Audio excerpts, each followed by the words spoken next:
Come on, Toots, let's get on the trampoline. Jump, jump. You guys like jumping on the trampoline, huh? I don't think I can get on the trampoline. I think my belly's too big to get on the trampoline. I used to be able to get on the trampoline when I was a little kid. Not anymore, though. My belly's too big. I don't think I can get on there. I don't think it'll work. Oh yeah! 1 point for Nicholas!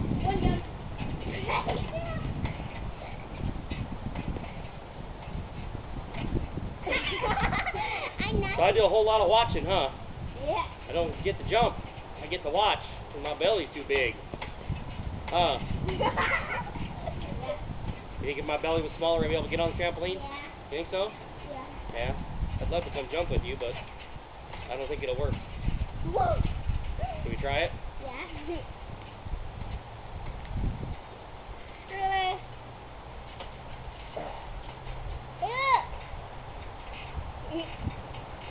I don't know if that's a good idea. You should get it.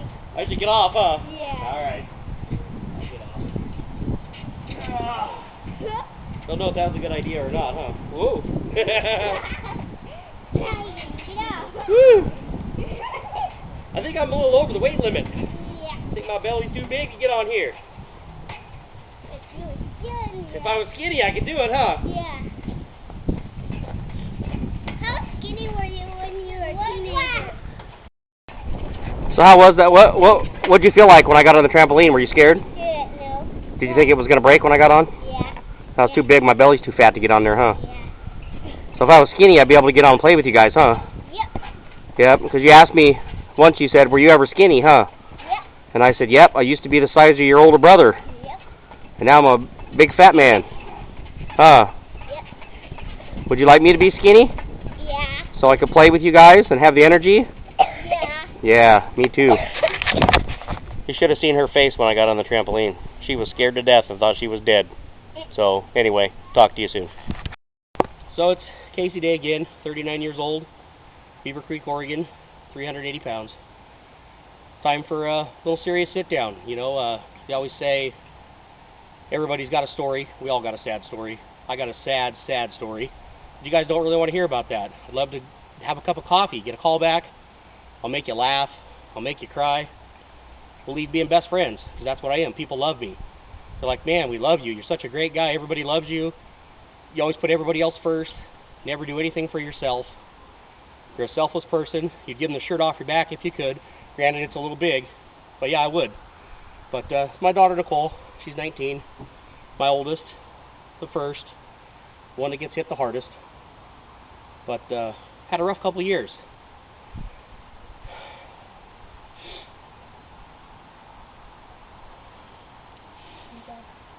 A couple years ago, Nicole came to me. She's like, Dad, I'm gay. And I had a real hard time with it. I alienated her, wouldn't talk to her. I'm like, why my daughter? It's not normal. You know, I was always taught gay people, there's something wrong with them. And then I decided, she's my daughter, and I love her. And if I don't come to terms with this, I'm going to lose her. And it's been real hard. And I love her to death. You always want the best for your kids. And she's met some really good people. Mariah's behind the camera. She's great. I'm glad that they're happy together. But it's been tough. I think the last year or so, we've become a lot closer just because I've been more open and she talks to me about her problems, and that's good. Been a rough couple of years family-wise. Economy hit. Nicholas and Channing, my youngest, they're adopted, and I always tell people when I see them, they're like, wow, how many kids do you have? I'm like, I have 4 kids. And they're like, oh my God, you know. And I'm like, well, I adopted 2. And then their story changes. They're like, oh, good for you. You know, fantastic. You're great, awesome, and all this. But it's still hard. With the economy in 2008, things got real hard. My wife, Tina, was having bouts with depression. She was having a tough time. We all had a tough time with it. And in March of 2010, we had to put her in a mental institution. And she's my best friend.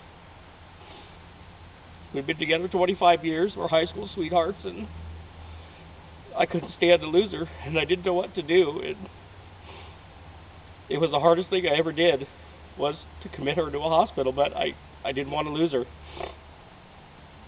And Nicole helped me through it, and we all got through it, but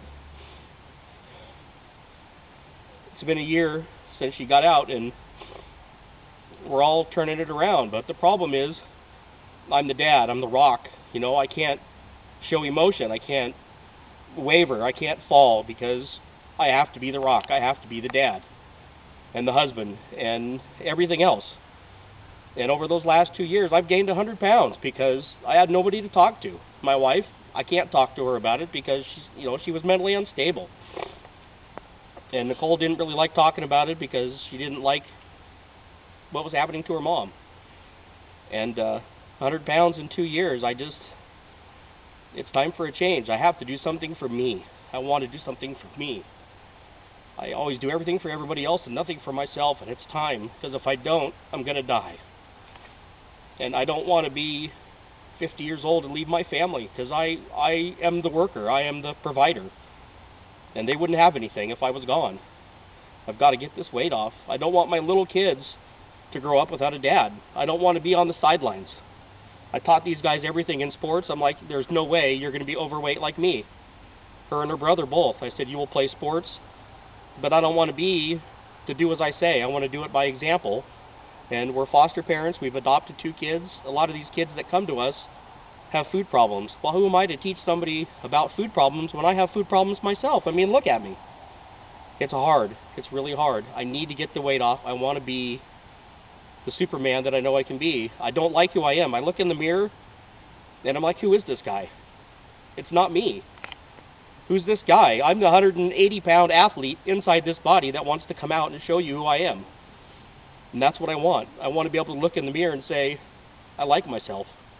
And right now I don't like myself. I don't like who I am. I go to work. Sometimes I just drive down the road and I just cry, because I can't show it at home, and I just cry. And I find myself, I'm like, why am I crying? It's because I want to change. I want a new life. I want to provide for the little kids like I did for these guys, and be able to play those sports and coach those teams. And right now, 5 minutes, and I'm out of breath. I have to sit down, and I don't want to be that person anymore. So hopefully you'll give me a second chance.